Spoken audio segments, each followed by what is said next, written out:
أذكركم واشكروا لي ولا تكفرون يا أيها الذين آمنوا استعينوا بالصبر والصلاة إن الله مع الصابرين ولا تقولوا لمن يقتل في سبيل الله أموات بل أحياء ولكن لا تشعرون ولنبلونكم بشيء من الخوف والجوع ونقص من الأموال والأنفس والثمرات وبشر الصابرين الذين إذا أصابتهم مصيبة قالوا إنا لله وإنا إليه راجعون أولئك عليهم صلوات من ربهم ورحمة وأولئك هم المهتدون آمنت بالله صدق الله العلي العظيم.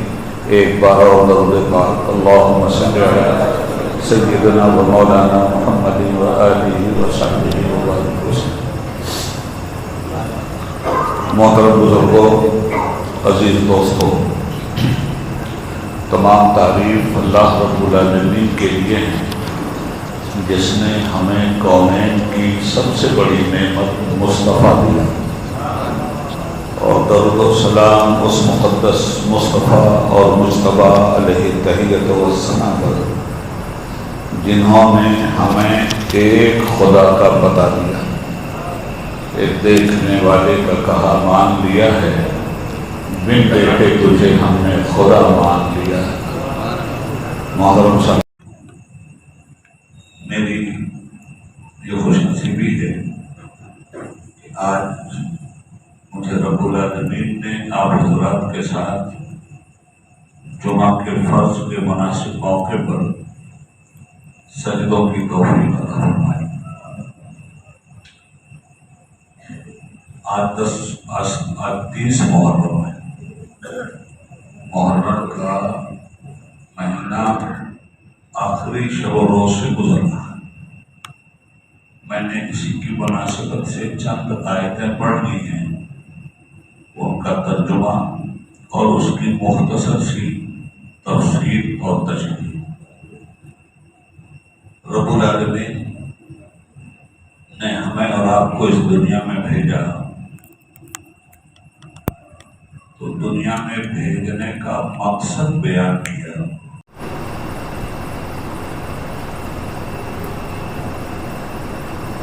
والذی خلق الموت والحیات لیبلوکم ایکم احسن عملا.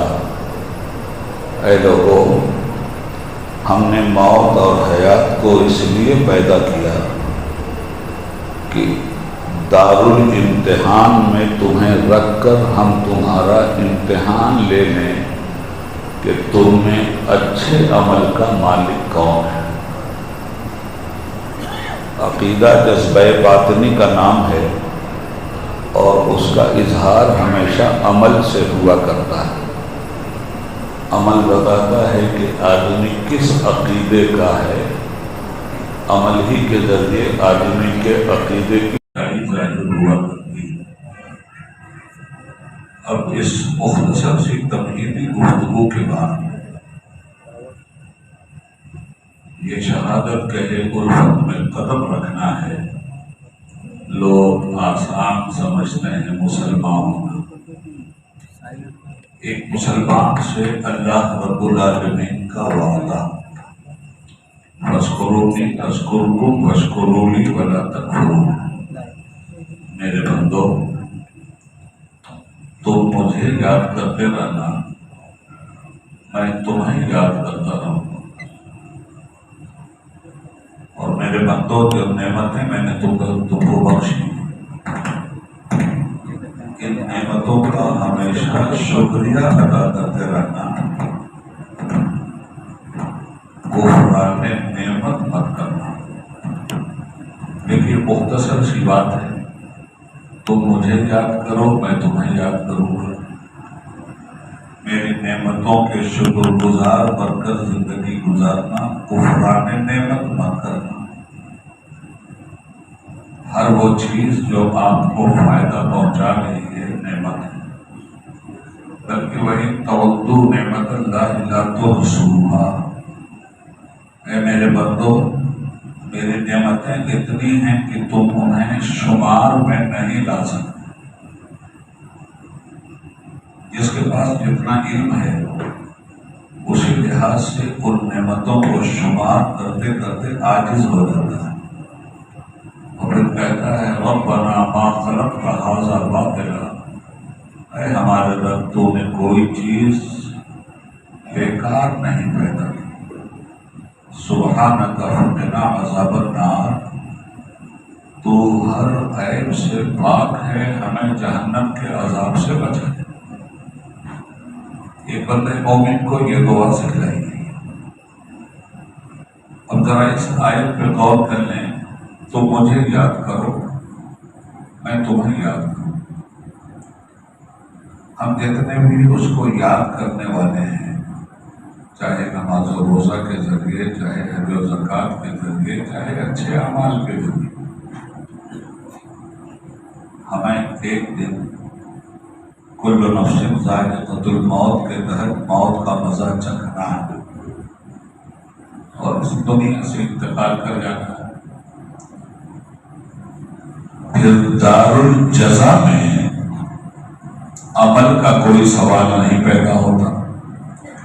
جو کھیتی آپ نے یہاں کی ہے اس کا پھل وہاں آپ کو لینا ہے، کانٹا بویا ہے تو کانٹا ملنا ہے اور پھل بویا ہے تو پھل ملنا ہے۔ اور کہتا ہے کہ ہم نے صرف 2 ہی گھر بنائے ہیں اس دنیا سے جانے کے بعد، ایک کا نام ہم نے جہنم رکھا ہے، دوسرے کا نام ہم نے جنت رکھا ہے۔ جنت کہتے ہیں ہرے بھرے باغ کو، جہنم کہتے ہیں آگ کو۔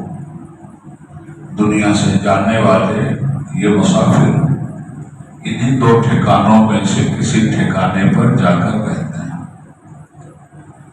تو دیکھیے اس کا کرم، کہتا ہے تو مجھے یاد کرنا، میں تمہیں یاد کروں گا۔ ہم نے کب تک یاد کیا؟ جب تک آخری سانس تھی تب تک، اس کے بعد اس کو یاد کرنے کا سلسلہ منقطع ہو گیا۔ ہم ہیں فانی بندے، وہ ہے باقی مولا۔ تو باقی نے فانی سے وعدہ کیا ہے کہ تم تو ایک دن چلے جاؤ گے، مگر ہم کہیں نہیں جانے والے ہیں۔ اللہ لا الہ الا هو الحی القیوم، اللہ وہ ہے جس کے علاوہ کوئی عبادت کے لائق نہیں، وہ ہمیشہ سے ہے، ہمیشہ رہے گا۔ لا تأخذہ سنۃ ولا نوم، نہ اسے نیند آتی ہے نہ اسے اونگ آتی ہے۔ تو فانی بندوں سے باقی پروردگار کا وعدہ کہ تم نے اگر خلوص کے ساتھ ہمیں یاد کیا اس دنیا میں تو ہم تمہاری یاد کا تذکرہ ہم کبھی اس دنیا سے ختم نہیں ہونے دیں گے۔ تم زمین کی بستی پہ اگر یاد کرو گے تو ہم عرش کی بلندی پہ تم کو یاد کریں گے۔ تم اگر ویرانے میں ہمیں یاد کرو گے تو ہم نخلستان میں تمہیں یاد کریں گے۔ تم اگر کربلا میں ہمیں یاد کرو گے تو ہم کائنات کے چپے چپے پر لبیک یا حسین کی صدا لگانے والے لوگوں کو پیدا کر دیں گے۔ تم خلوت میں یاد کرو گے، ہم جلوت میں یاد کریں گے۔ تم گنہگار بندوں میں یاد کرو گے، ہم معصوم فرشتوں میں یاد کریں گے۔ تم ظلمت شب میں یاد کرو گے، ہم دن کی صبح میں یاد کریں گے۔ تم لوح اور تھپڑوں میں یاد کرو گے، ہم باد صبا اور نسیم سحر کی خرام نوازیوں میں یاد کریں گے۔ آپ بتائیے مجھے کتنا سستا سودا ہے۔ اور اس کے بعد جب اس کی یاد کیا ہے؟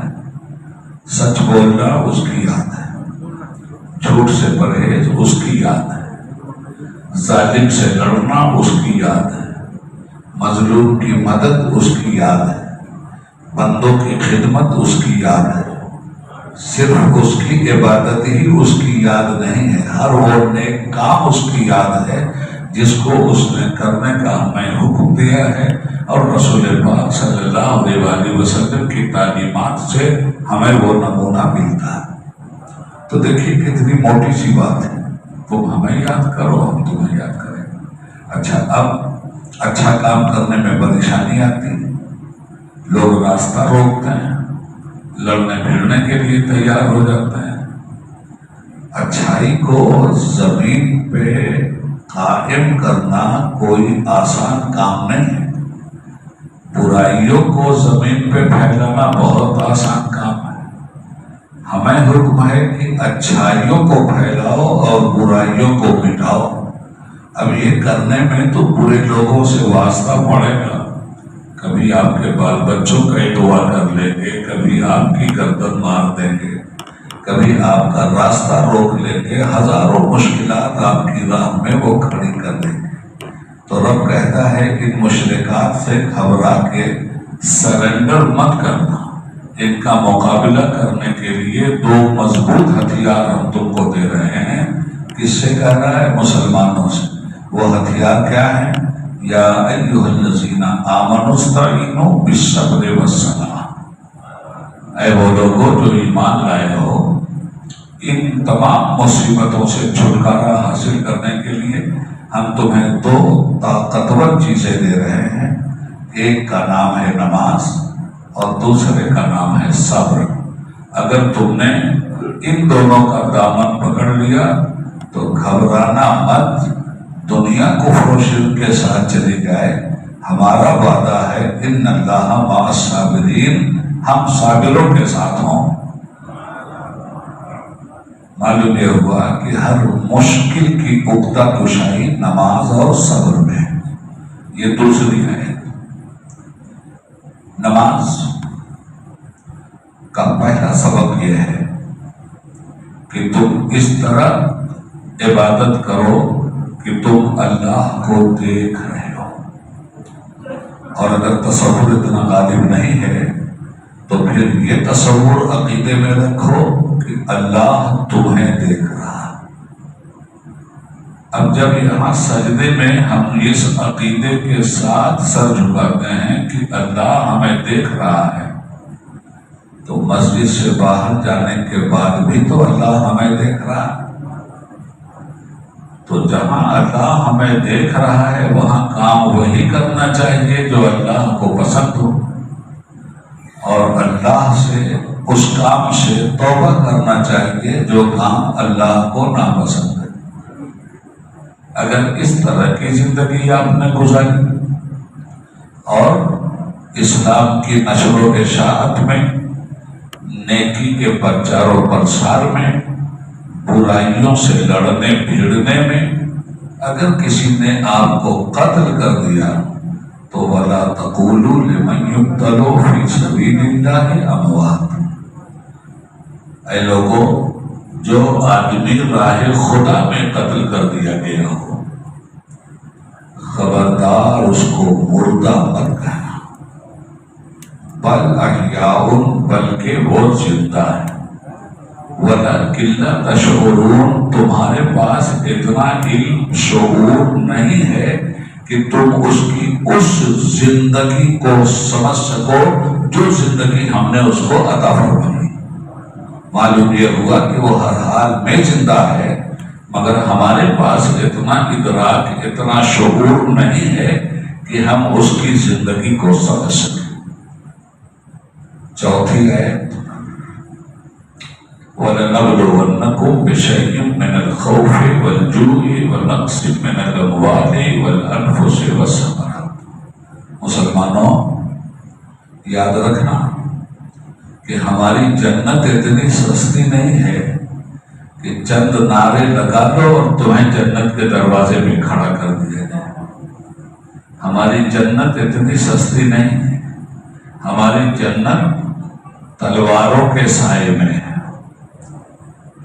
ہماری جنت کے لیے تمہیں اپنے کو ذبح کرنا ہوگا، یا کوئی تمہیں ذبح کر دے تب جنت ہے، یا تم خود اپنے کو ذبح کر دو تب جنت ہے۔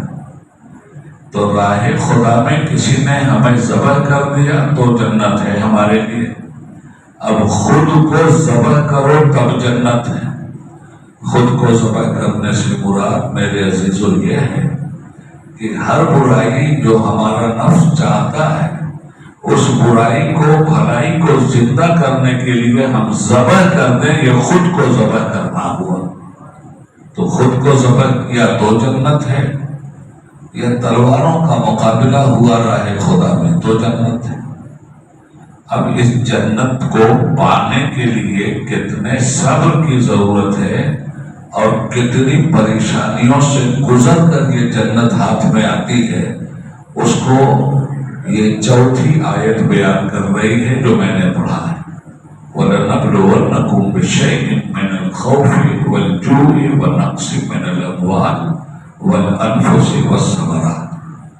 مسلمانوں، ہم تمہیں ضرور آزمائیں گے۔ یاد رکھیے گا، جس نے بھی مسلم ہونے کا دعویٰ کیا، جس دن سے وہ دعویٰ کرتا ہے اسی دن سے آزمائشوں کا دروازہ کھول دیا جاتا ہے۔ حضرت ابراہیم علیہ السلام کو آپ دیکھیے، کیا کہا تھا انہوں نے کہا تھا میری نماز، میری قربانی، قل ان صلاتی و نسکی و محیای و مماتی للہ رب العالمین۔ کہو میری نماز، میری قربانی، میری حیات اور میری موت اللہ رب العالمین کے لیے ہے۔ کون ہے اللہ رب العالمین؟ لا شریک لہ، جس کا کوئی شریک نہیں۔ وَبِذَلِكَ أُمِرْتُ وَأَنَا أَوَّلُ الْمُسْلِمِينَ یا وَأَنَا مِنَ الْمُسْلِمِينَ۔ یہی مجھے رب نے حکم دیا ہے اور میں مسلمانوں میں ہوں۔ تو جب اعلان کر دیا اپنے مسلمان ہونے کا، تو گھر سے بھی نکالے گئے، چچا نے بھی ساتھ چھوڑ دیا، نار نمرود میں بھی ڈالے گئے، ہجرت بھی کرنی پڑی۔ 85 سال کی عمر میں ایک بیٹا اسماعیل ملا تھا، اسے بھی راہ خدا میں قربان کیا۔ کتنی ابتلا اور کتنی آزمائش سے مسلمان کو گزارا جاتا ہے۔ جو لوگ جنت گفٹ میں بانٹتے ہیں یا گفٹ میں حاصل کرنے کی بات کرتے ہیں، انہیں سوچنا چاہیے۔ قرآن کہتا ہے وَإِذِ ابْتَلَىٰ إِبْرَاهِيمَ رَبُّهُ بِكَلِمَاتٍ فَأَتَمَّهُنَّ۔ جب ہم نے اپنے ابراہیم کو ہر طرح کی مصیبت میں ڈالا اور ہمارا ابراہیم ہر مصیبت سے کامیاب گزرا، قَالَ إِنِّي جَاعِلُكَ لِلنَّاسِ إِمَامًا، تب ہم نے اعلان کر دیا کہ ابراہیم اب ہم تجھے کائنات عالم کے انسانوں کا پیشوا اور امام بنا رہے ہیں۔ یہ امامت کی ڈگری کب ملی؟ امتحانات سے گزرنے کے بعد معلوم یہ ہوا کہ جو آدمی اپنے ایمان اور اسلام میں جتنا زیادہ مخلص ہوگا، وہ ابتلا اور آزمائش سے اتنا ہی سخت منزلوں سے گزرے گا۔ حضرت موسیٰ علیہ السلام کو دیکھیے، کیسے نکلے مصر سے، کتنا کڑا امتحان دریا سے گزرنے کا۔ حضرت عیسیٰ علیہ السلام کو دیکھیے، حضرت ایوب علیہ السلام کو دیکھیے، انبیاء کرام کی دوستوں تاریخ بھری ہوئی ہے امتحان امتحان امتحان۔ اور رب کہتا ہے کبھی ہم تمہیں بھوکا رکھ کے تمہارا امتحان لیں گے، ظالم تمہارا کھانا بند کر دیں گے، تب تم کیا کرو گے؟ نہر فرات پہ فوج کا پہرا لگا دیں گے کہ پانی کا ایک قطرہ تمہاری حلق تک نہ پہنچے، تب تم کیا کرو؟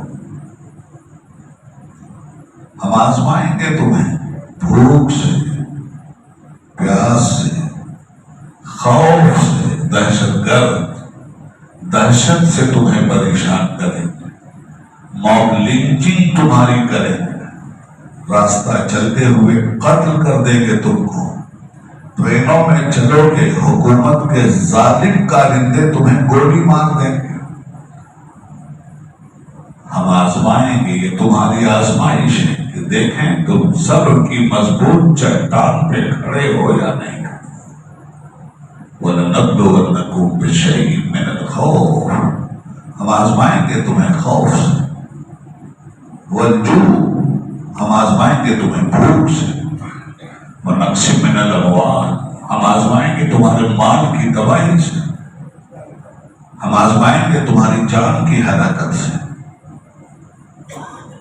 ہم آزمائیں گے تمہاری کھیتی باڑی کی تباہی اور بربادی سے، تمہارے انگور کے باغوں میں آگ لگانے والوں کی آگ سے۔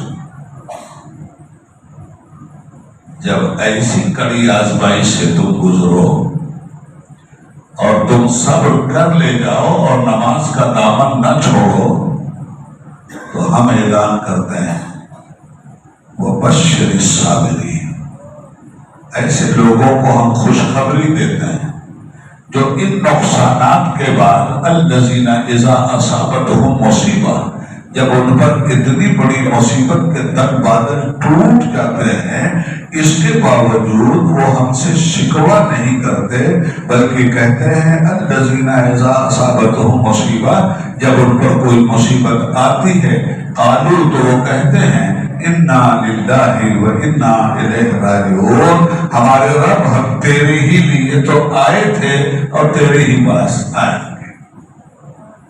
جب اس منزل سے مسلمان گزرتا ہے تو فرماتا ہے اولئک علیہم صلوات من ربہم ورحمہ، یہ ہیں وہ لوگ جن پر اللہ کا درود نازل ہوتا ہے اور اس کی رحمتوں کی برکھا برستی ہے۔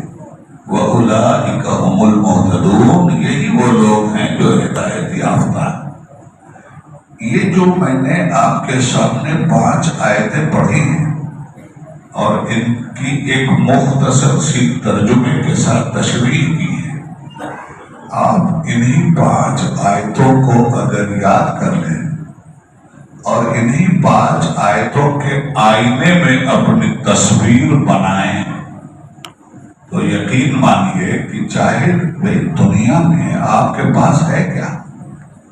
نبی اکرم صلی اللہ علیہ وسلم کا ارشاد ہے ابن آدم میرا تیرا کیا کرتا ہے، جو تو نے کھا لیا صرف وہ تیرا ہے، جو تو نے پہن کر بوسیدہ کر دیا صرف وہ تیرا ہے، اور جو کچھ راہ مولا میں تو نے اپنے زندگی میں بھیج دیا وہ تیرا ہے، چوتھی کوئی چیز اس دنیا میں تیری نہیں۔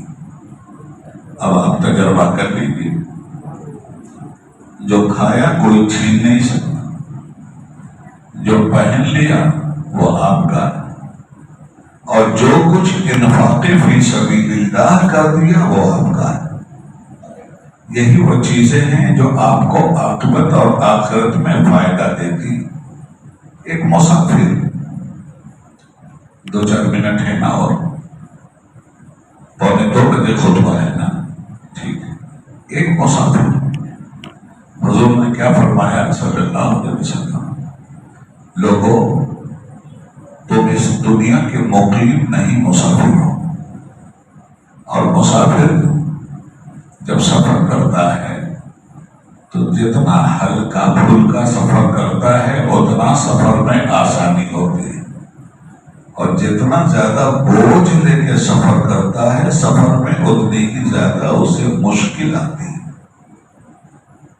پھر فرمایا الدنیا سجن المومن و جنت الکافر، مومن کے لیے تو یہ دنیا ایک قید خانہ ہے، یہاں مزہ اڑانے کے لیے یہ جگہ جو ہے وہ انہی لوگوں کی ہے جو اپنی عاقبت سے غافل ہیں اور کفر کی زندگی اختیار کیے ہوئے ہیں۔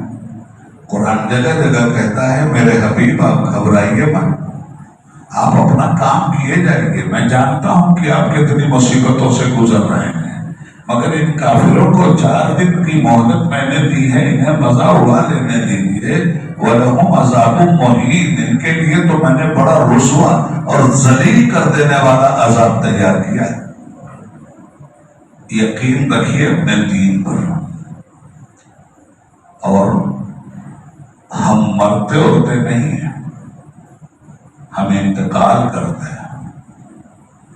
عدم میں تھے، وجود میں انتقال ہوا، وجود میں آئے، باپ کی پیٹھ میں انتقال ہوا، باپ کی پیٹھ سے چلے، ماں کے پیٹ میں انتقال ہوا، ماں کے پیٹ سے باہر آئے، اس دنیا میں انتقال ہوا، موت آئی، اس نے برزخ کے لیے انتقال کروا دیا، قیامت آئے گی، وہ برزخ سے میدان محشر کے لیے انتقال کروا دے گی، حساب کتاب ہو جائے گا، یا جہنم میں انتقال ہو جائے گا یا جنت میں انتقال ہو جائے گا۔ انتقال ہی انتقال تو ہے، مرنا کدھر ہے؟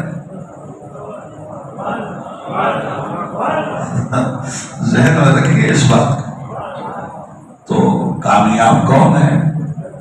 ہم نے موت اور حیات کو اس لیے پیدا کیا کہ اس کے بیچ میں رکھ کر تمہارا امتحان لے لیں کہ تم میں اچھے عمل کا مالک کون ہے۔ اس چیز کو سامنے رکھیے۔ اچھا ایک بات اور بتاؤں، کسی کا امتحان ہوتا ہے انفرادی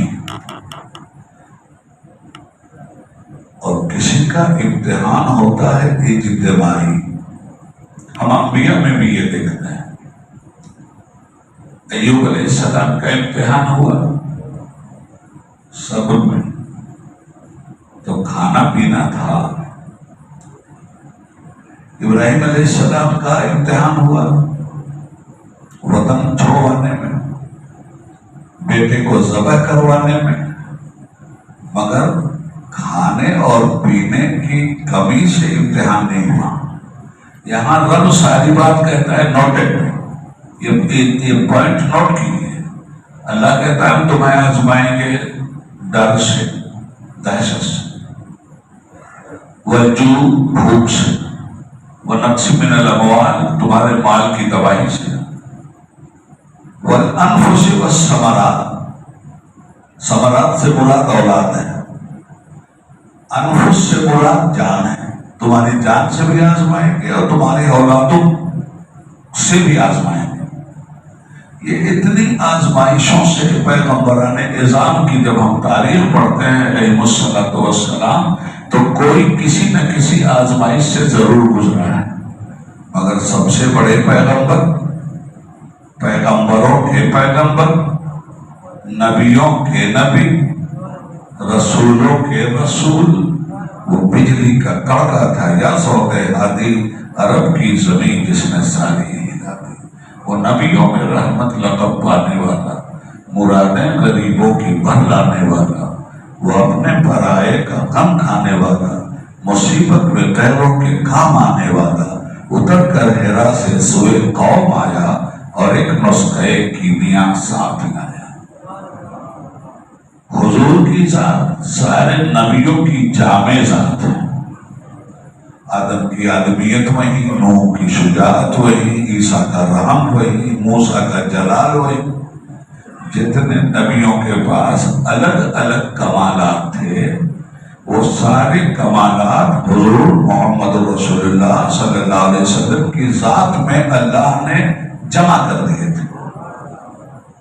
حسن یوسف، دم عیسیٰ، ید بیضا داری، انج خوباں ہمادارن تو تنہا داری۔ یہی بولے سدرا والے، چمنے جہاں کے تھالے، سبھی میں نے چھان ڈالے، تیرے پائے کا نہ پایا، تجھے ایک نہ ایک بنایا، تجھے حمد ہے خدایا، تجھے حمد ہے خدایا۔ فارسی کا شاعر کہتا ہے آفاق کہا گردیدہ ہم، مہرے بتا برسیدہ ہم، بسیار خوباں دیدہ ہم، لیکن تو چیزیں دیگری۔ یا رسول اللہ آپ جیسا تو کوئی ہے ہی نہیں۔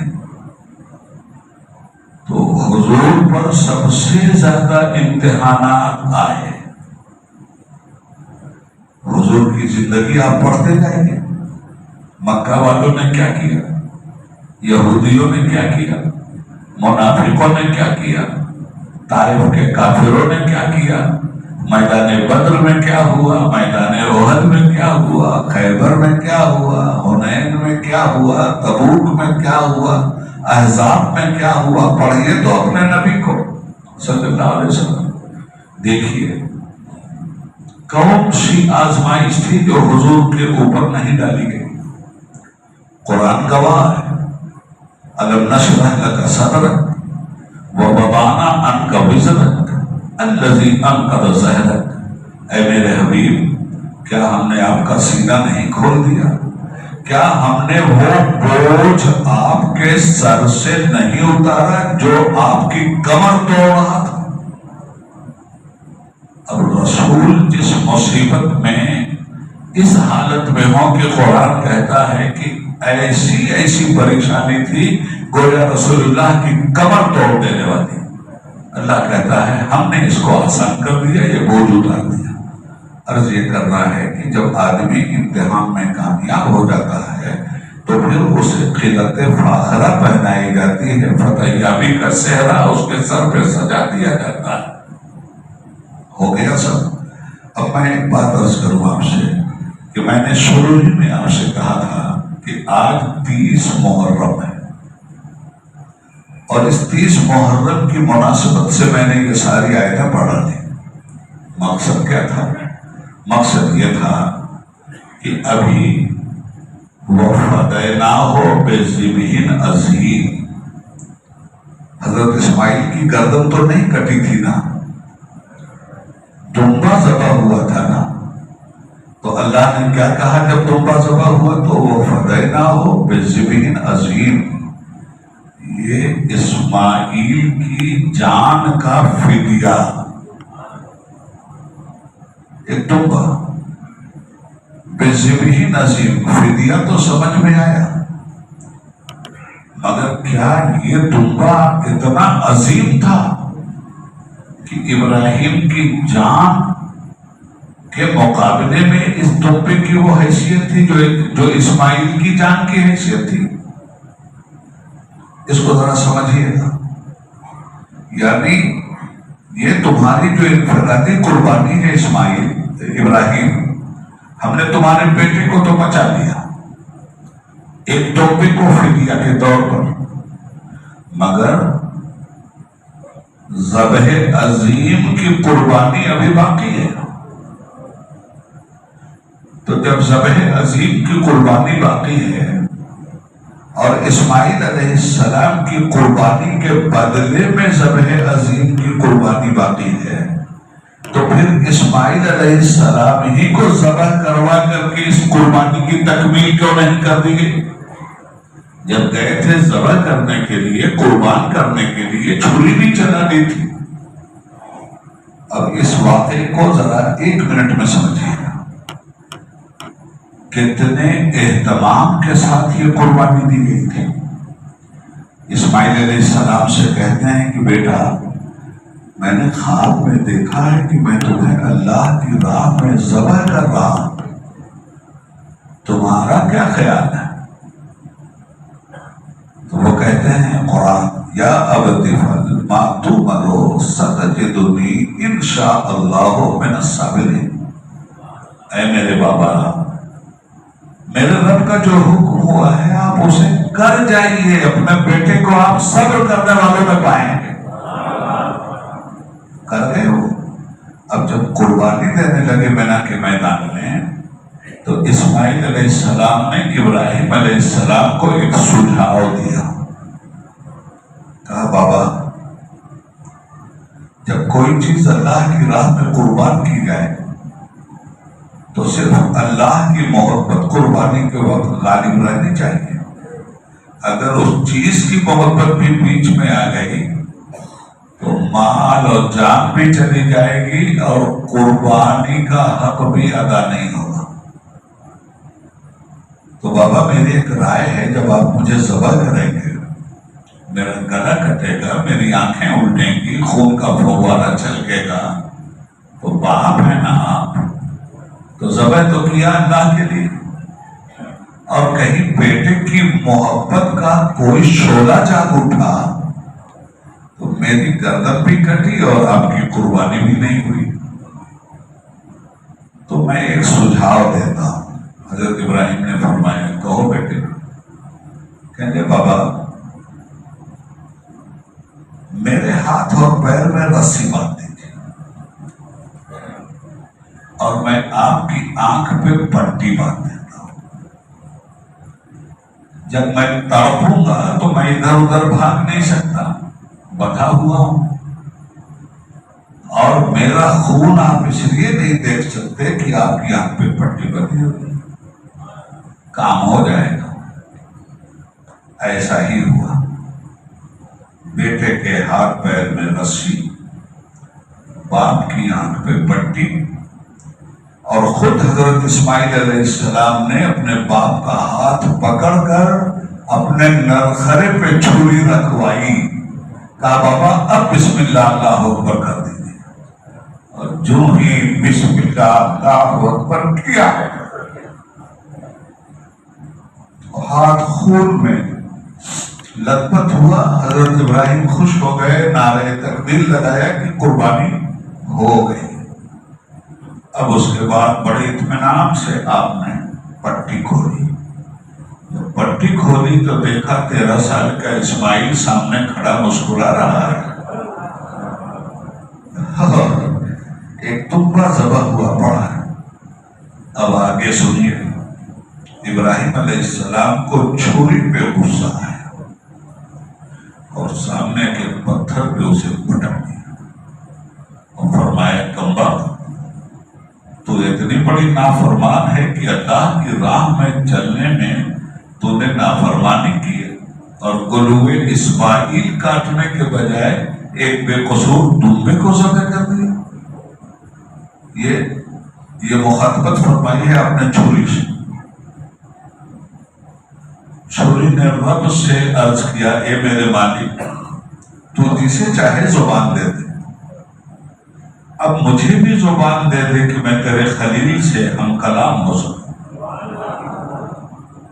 یہ معجزات نبوت میں سے ہے جس پر ایمان لانا ضروری ہے. عقل کا یہاں کوئی کام نہیں.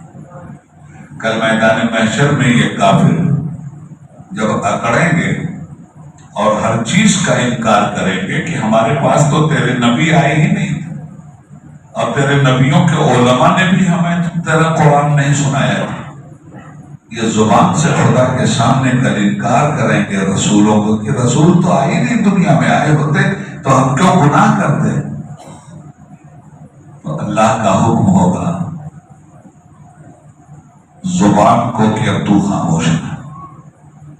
اس کے بعد ان کے ہاتھ سے بلوائے گا کہ تم بولو. اب یہاں سے آواز آئے، یہاں سے آئے، یہاں سے آئے، یہاں سے آئے. رب ہے جس سے چاہے بلواتے. چھری کو اذن گفتگو مل گیا. چھری سے آواز آتی السلام علیک یا ابراہیم و خلیل اللہ. اللہ کے دوست آپ پر سلام. کہتی ہے سرکار غصہ کیوں ہو رہے ہیں؟ آپ بھی اللہ کے بندے، میں بھی اللہ کی بندے. آپ کو حکم ہوا تھا کہ ذبح کر دو، وہ کام آپ نے کر دیا. مجھے حکم ہوا تھا خبردار اسماعیل کی گردن کو ٹچ بھی مت کرنا. تو جو آپ کو حکم ہوا آپ نے کیا، جو مجھے حکم ہوا میں نے کیا. اب یہاں فلسفہ کیا ہے اسے سمجھیے. وہ فدیناہ بذبح عظیم، ابھی ذبح عظیم آنا باقی ہے. کیوں نہیں چھری چلی؟ چھری کہتی ہے کہ ابراہیم علیہ السلام میرے رب نے مجھے حکم دیا تھا خبردار مت چلنا اسماعیل کی گردن پر. ابھی تو کائنات کو میں نے جس کے لیے پیدا کیا ہے وہ دنیا میں آیا ہی نہیں ہے، اور جب وہ آئے گا تو اسماعیل کی نسل سے آئے گا، اور جب اسماعیل ختم ہی ہو جائیں گے تو میرا محمد کیسے آئے گا؟ میرا محمد تو آئے گا اسماعیل کی نسل سے. اس لیے خبردار اسماعیل کے گلے کو مت کاٹنا. حضرات گرامی، ابراہیم علیہ السلام کے 2 بیٹے. بڑے بیٹے کا نام اسماعیل، چھوٹے بیٹے کا نام اسحاق. اسحاق علیہ السلام کے بیٹے حضرت یعقوب علیہ السلام نبی، ان کے بیٹے یوسف علیہ السلام نبی۔ یعقوب علیہ السلام کا ایک نام اور تھا، اسرائیل۔ اسرائیل کے معنی ہے خدا کا بندہ، اور بنی کہتے ہیں جس سے خاندان چلے، تو یہ چلا بنی اسرائیل کا قبیلہ۔ کس سے چلا؟ اسحاق علیہ السلام کے بیٹے یعقوب علیہ السلام سے، جن کا نام اسرائیل تھا۔ اب وہاں سے یہ قبیلہ چلا بنی اسرائیل۔ حضرت عیسیٰ علیہ السلام تک جتنے بھی نبی آئے سب اولاد اسحاق میں آئے، اولاد بنی اسرائیل میں آئے۔ اولاد اسماعیل میں کوئی نبی عیسیٰ علیہ السلام تک نہیں آیا۔ یہ ہزاروں انبیاء کرام کی جو داستان آپ سنتے پڑھتے ہو، یہ سب بنی اسرائیل۔ ابراہیم علیہ السلام کے بعد عیسیٰ علیہ السلام تک جتنے بھی نبی آئے سب بنی اسرائیل میں آئے۔ بنی اسماعیل میں کوئی نبی نہیں آیا 2500 برس تک۔ 2500 کے بعد نبیوں کا نبی مکہ میں اسماعیل کی اولاد سے محمد بن کر مبعوث ہوا صلی اللہ علیہ وسلم۔ اب حضور کو کیا بنایا؟ جامع الصفات۔ ہر نبی کی صفت محمد رسول اللہ صلی اللہ علیہ وسلم میں رکھ دی گئی۔ ہم لوگ بھی مانتے ہیں نا اس بات کو کہ ہمارے حضور ہر نبی کی صفت لے کر کے آئے۔ اچھا مجھے ایک بات بتائیے، ایک نبی ہے زکریا علیہ السلام اور ایک نبی ہے یحییٰ علیہ السلام۔ ان کی تو شہادت ہوئی ہے نا، اور شہادت ایک اونچا مرتبہ ہے نا، بڑی صفت ہے نا۔ تو ہم جو اپنے حضور کو کہتے ہیں کہ ہر صفت کے وہ مالک ہیں، تو حضور کی زندگی میں آپ شہادت دکھا سکتے ہیں؟ تو وہ زبردست صفت جو یحییٰ علیہ السلام کے پاس ہے وہ ہمارے نبی کے پاس کہاں ہے؟ جو زکریا علیہ السلام کے پاس ہے وہ ہمارے نبی کے پاس کہاں ہے؟ تو جب ہمارے نبی کے پاس وہ صفات نہیں ہے تو ہمارے نبی کے لیے یہ کہنا کہ ہر نبی کی صفت کے جامع ہیں، یہ کیسے صحیح ہو سکتا ہے؟ اب ذبح عظیم کا فلسفہ سمجھیے۔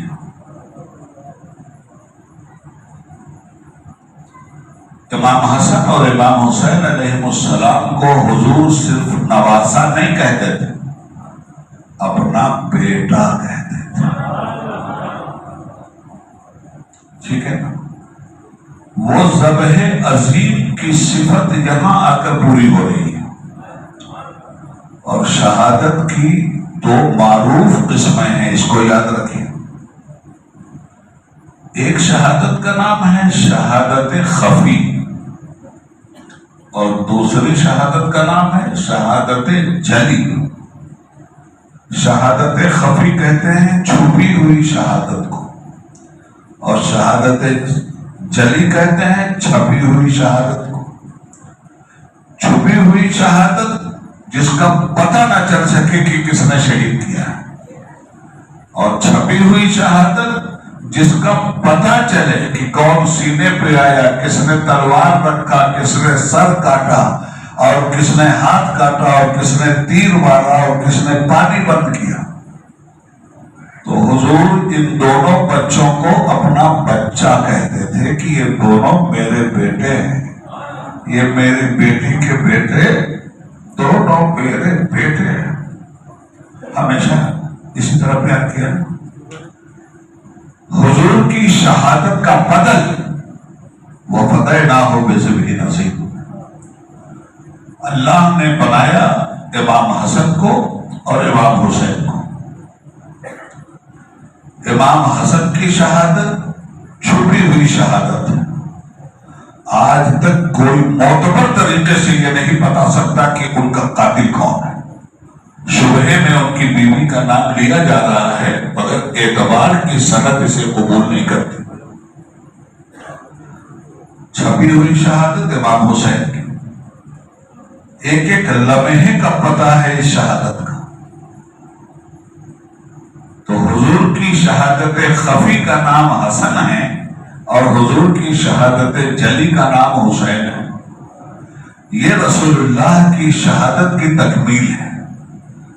حضور نے فرمایا جس نے حسین کو تکلیف دی اس نے مجھے تکلیف دی. جس نے حسین سے بغض رکھا اس نے مجھ سے بغض رکھا. یہ حدیث ہر سیاہ ستہ میں آپ کو مل جائے گی.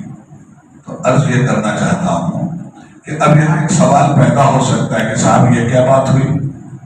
گردن کٹی حسین کی اور شہید فی سبیل اللہ رسول اللہ کیسے؟ یہ بات عقل قبول نہیں کرتی. گردن کس کی کٹی؟ حسین کی.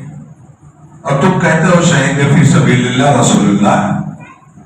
یہ کیا بےتکی بات کر رہے ہو؟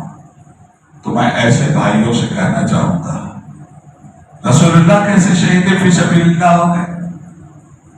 تو میں ایسے بھائیوں کو لے چلوں گا میدان مینا اور ذبح اسماعیل کا نظارہ کرواؤں گا. مجھے بتاؤ کہ گردن اسماعیل کی کٹی تھی یا دمبے کی؟ تو دمبے کا لقب ذبیح اللہ ہونا چاہیے تھا نا. اسماعیل کا لقب ذبیح اللہ کیسے ہو گیا بھائی؟ گردن کٹے دمبے کی اور ذبیح اللہ اسماعیل ہو جائے. اگر یہ فلسفہ سمجھ میں آتا ہے تو گردن کٹی ہے حسین کی اور شہید فی سبیل اللہ اللہ کا رسول ہے.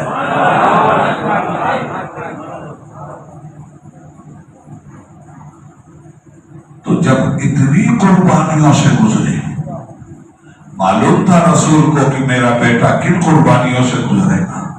تو اس بیٹے کو اس طرح سے تعلیم دیا تھا. کبھی صبر کی تعلیم. کیا تھی تعلیم؟ تعلیم تھی.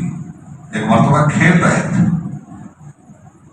اور سرکار دو عالم صلی اللہ علیہ وسلم نے ایک مرتبہ حضرت ام المومنین ام سلمہ رضی اللہ تعالیٰ عنہ کے گھر میں حضور تھے. تو فرمایا ام سلمہ میں اندر آرام کر رہا ہوں کسی کو آنے مت دینا. وہ پہرے دار بن کے بیٹھ گئے. اسی میں معصوم اور ننھے ننھے پیروں سے کھیلتے ہوئے امام حسین آ گئے. چھوٹے سے بچے تھے. اب انہیں کون روکتا؟ فائدہ نانا فائدہ نانا. نانا کہاں ہے؟ نانا کہاں؟ وہ روکتی رہ گئی. وہ پہنچ گئے نانا کے پاس. سرکار لیٹے ہوئے تھے مسکرا پڑے اور جب آئے تو حضور نے پہلے ان کو اٹھایا اور اٹھا کے پہلے اپنے قدموں پہ رکھا. کھڑا کیا. کھڑے ہو جا میرے بچہ. کھڑا ہو میرا بچہ. کھڑا ہو میرا بچہ. کھڑے. اس کا فرمایا اور اوپر آ بچے. اور اوپر آ. اور اوپر آ. یہاں تک آئے. فرمایا اور اوپر آ. یہاں تک آئے. فرمایا اور اوپر آ. پیروں سے یہاں تک آئے. اور اس کے بعد جس طرح بچے کو جھولا جھولایا جاتا ہے ایسے رسول پاک انہیں جھولا جھولا رہے تھے اور اپنی خوشیوں کا اظہار کر کے حسین کو خوش کر رہے تھے. اسی عالم میں حضور کے زور زور سے رونے کی آواز آئی. اب دوڑ کر حضرت ام سلمہ ام المومنین اندر ہے. یا رسول اللہ کیا ہو گیا؟ سرکار رو رہے ہیں. ریشے مبارک آنسو سے تر رہے ہیں. آنکھ سے آنسو حسین کو چوب رہے ہیں. آنکھ سے آنسو. کہا سرکار ہوا کیا یہ؟ تو کہنے لگے ام سلمہ ابھی ابھی جبریل آ گئے تھے اور مجھے اپنے بچے سے پیار کرتے ہوئے دیکھا. تو کہنے لگے یا رسول اللہ اتنا پیار حسین سے آپ کرتے ہیں؟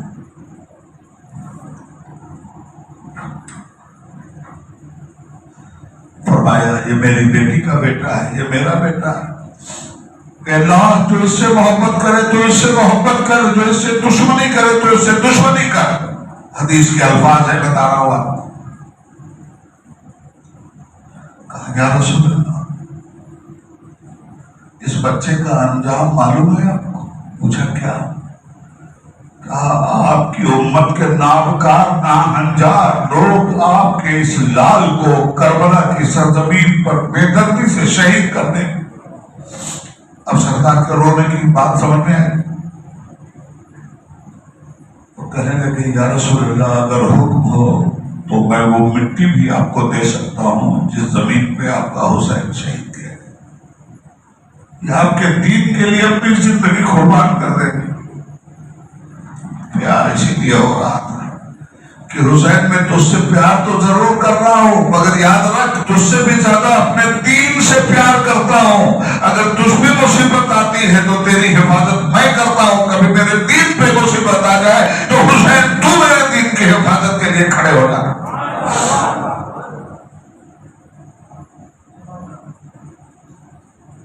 جبریل امین نے ہاتھ بڑھایا، کربلا کی مٹی فرشتہ ہے، وہیں سے بیٹھے بیٹھے مٹی دے دی حضور۔ حضور نے اس مٹی کو سونکھا اور سوکھنے کے بعد فرماتے ہیں ارض و کربی و بلائی و سماقت بائی، یا اللہ یہ تو بڑے کرب، بڑی بلا کی، بڑے امتحان کی، بڑی سختی کی، بڑے اضطراب کی، بڑی مصیبت کی مٹی ہے۔ ارض و کربی و بلائی، کرب مصیبت بلا کو جانتے ہیں۔ اس کے بعد ہاتھ اٹھا لیا خدا کی بارگاہ اور عرض کرتے ہیں اللہم اعطِ الحسین صبرا و اجرا، اے اللہ جب یہ گھڑی آئے تو میرے حسین کو صبر کی چٹان پہ کھڑا کر دینا اور اپنی طرف سے میرے حسین کو انعام سے مالا مال کر دینا۔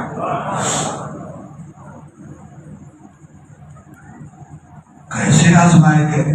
حضور کی شہادت ہے۔ تو سارے نبیوں کو آزمایا گیا تو کسی ایک مصیبت سے، کسی کو بھوک سے، کسی کو پیاس سے، مگر یہاں سارے نبیوں کی صفتیں اگر موجود ہیں تو سارے نبیوں کی صفت میں مصیبتوں میں صبر کرنا بھی تو ہے۔